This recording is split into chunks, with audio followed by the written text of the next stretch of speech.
اسلام کی محبت اگر ہو تو پاکستان میں کیوں رد عمل نہیں ہوتا؟ وہاں جب آپ مختلف قسم کے پردے رائج دیکھتی ہیں وہاں کیوں نہیں بولتی؟ جس جگہ سے کہا جا رہا ہے وہاں کی مجھے اطلاعیں ملتی رہتی ہیں کس قسم کا پردہ وہاں چل رہا ہے. پردہ ہر قسم کا اس دنیا میں رائج ہوگا. کوئی دنیا کی طاقت اس کو ایک قسم میں تبدیل نہیں کر سکتی. اگر آپ کا یہ خیال ہے تو بھول جائیں اس بات کو.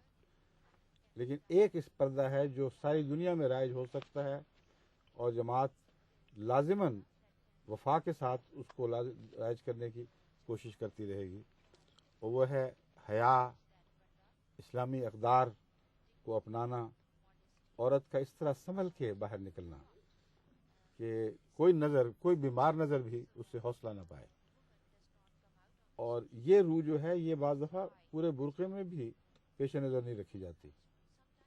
ایسے ایسے فیشن برقعوں کے بنتے ہیں کہ بدن کے اونچ نیچ سب اس میں ظاہر کرنے کی بالارادہ کوشش کی جاتی ہے.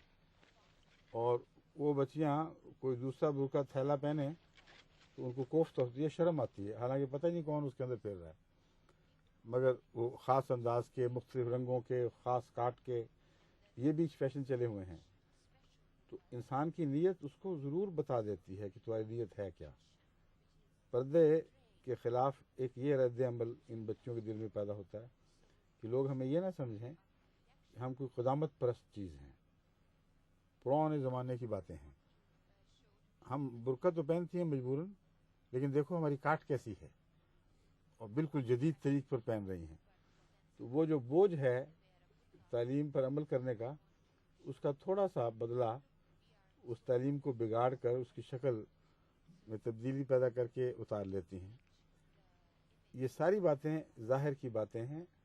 میں پھر آپ کو بتاتا ہوں کہ میں جانتا ہوں یورپ میں مختلف جگہ پر جو خواتین اسلام قبول کر رہی ہیں ان کے اندر ایک نمایاں پاک تبدیلی ہے.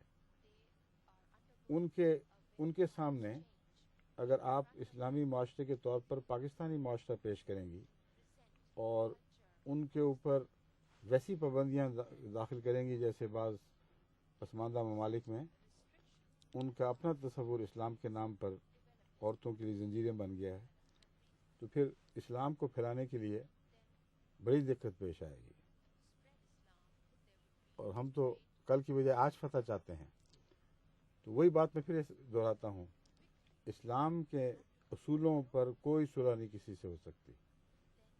لیکن اسلام نے جو لوچ رکھی ہے، جو حکمتیں بیان کی ہیں، جو مختلف حالات کے پیش نظر پردے کی مختلف شکلیں بیان فرمائی ہیں، حضرت اقدس محمد رسول اللہ صلی اللہ علیہ وآلہ وسلم کے اہل بیت کے لیے اور پردہ مقرر فرمایا ہے، کھل کر بتایا گیا ہے. وہ گھر کے ملازم جن سے کسی بے حیائی کا خطرہ نہیں ان کے لیے اور پردہ بتایا گیا ہے. وہ خواتین جو ایک خاص عمر کو پہنچ چکی ہیں جہاں بالعموم بیمار نظر بھی کسی حرص کے ساتھ نہیں پڑ سکتی، ان کا اور پردہ دکھایا گیا ہے. بیمار معاشروں کا اور پردہ دکھایا گیا ہے. بتایا گیا ہے کہ ایسے لوگ پھرتے ہیں جن کے دلوں میں مرض ہے. اور اس لحاظ سے بعض ملکوں میں پردہ ان اصولوں کے تابع کم ڈھیلا ہو سکتا ہے اور سخت بھی ہو سکتا ہے. اگر ایسے ملک ہیں جہاں چہرے پر نظر پڑتے ہی بے حیائی کا تصور ہے اور لوگ گھورے پھرتے ہیں، امن نہیں دیتے کسی عورت بیچاری کو، وہاں پردے میں نسبتاً زیادہ سختی ضروری ہے. لیکن جہاں عادت پڑی ہوئی ہے ایسے ننگ اور بے حیائی کی کہ چہرہ کوئی تحریک ہی پیدا نہیں کرتا، وہاں چہرہ ضرورت سے زیادہ ڈھانپنا اسلام سے وفا نہیں ہے اور نہ اسلامی پردے کی روح سے وفا ہے، بلکہ بے وجہ اسلام کے ایک ایسے پہلو کی طرف منفی توجہ کھینچنا ہے جو پہلو اپنی ذات میں منفی نہیں بلکہ حسین و دلکش پہلو ہے. بس ان سب باتوں کو دیکھا کریں. اور جن بچوں کی بات کر رہے ہیں یہ کہ یہ پردہ بڑا خطرناک اور بڑا قابل شرم تھا، میں نے وہ دیکھا ہے. واقعہ یہ ہے کہ اچھا بھلا یہاں تک ان بچیوں نے ڈھانپا ہوا تھا. اتفاق ایسا ہوا کہ جب ایک بچی کی طرف اس کیمرے کا منہ ہوا ہے تو وہ گر گیا نقاب، اس نے اسی وقت اس کو بھی ٹھیک کیا. اب یہ جو بچیاں جن پر آپ کو اعتراض ہو رہا ہے، ایسی بچیاں کم ہوتی ہیں دنیا میں، اپنے کالجوں میں جاتی ہیں، اپنے کاموں پر جاتی ہیں اور بڑی جرأت سے سر اٹھا کر اسلام کے لیے غیرتیں دکھاتی ہیں، اپنے پروفیسروں سے لڑتی ہیں. کوئی بے حیائی کسی قسم کی نہیں. کبھی کوشش نہیں ہوئی کہ لوگ ہمیں دیکھیں اور ہماری طرف مائل ہوں. اور جو وقت ملتا ہے باقی لوگ بچیاں جس طرح کی زندگی گزار رہی ہیں وہ تو ناقابل بیان ہے. یہ کسی کلب میں نہیں جاتی، گھروں میں نہیں بیٹھ رہتی، مسجد پہنچ جاتی ہیں، وہاں دن رات خدمتیں کر رہی ہیں. بعض دفعہ رات 11 بجے تک بھائی بیچارے آ کے اپنی بہنوں کو لینے کے لیے آئے ہوئے ہوتے ہیں یا باپ پہنچے ہوئے ہوتے ہیں.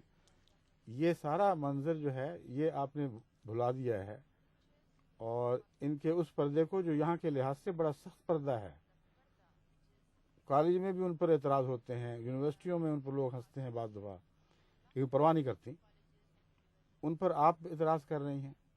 یہ تو کوئی وہ اسلام کی محبت نہیں ہے، یہ بس تعصبات ہیں، ملکی قومی تعصبات ہیں. اور احمدیت کے لیے بڑی ایسی مشکلات ہیں جن کا اس کے بین الاقوامی ہونے سے تعلق ہے. اور ہم سارے پہلوؤں کو دیکھ کر پھونک پھونک کر قدم آگے بڑھا رہے ہیں. اور کسی ایک کے اپنے ذاتی تعصبات یا تنگ نظری کو ہم ہرگز اسلام کی طرف منسوب نہیں ہونے دیں گے. اور کسی ایک کے کھلے بے حیائی کے خیالات کو بھی اور ان کے نام پر وہ جو آزادی طلب کرتا ہے یا تصور رکھتا ہے، ہم اسلام میں دخل دینے کی اجازت نہیں دے سکتے. تو یہ تو پل صراط ہے جس پر پھول پھونک پھونک کر قدم رکھ رہے ہیں. جن بچیوں پہ اعتراض ہے میں گواہی دیتا ہوں اور میں جانتا ہوں بڑی دیر سے بہت سی ہیں جو میرے سے زیر تربیت ریسرچ کے کام کر رہی ہیں، اسلام پر، عیسائیت کے متعلق بڑی گہری ریسرچ کر رہی ہیں. بالکل پاک باز اور صاف دل اور صاف باطن اور صاف گو بچیاں ہیں جو کبھی بھی دنیا کو اپنی طرف کھینچنے کے لیے سج دھج کرنے نکلیں. تو ان کو اپنے اعتراض کا نشانہ نہ بنائیں، حوصلہ کریں اور وہاں بھی ایسا پردہ رائج کریں جو اسلام کی پردے کی روح کی ضرور حفاظت کرتا ہو، ظاہری طور پر کسی کو کوئی کمزوری دکھائی دے یا نہ دے.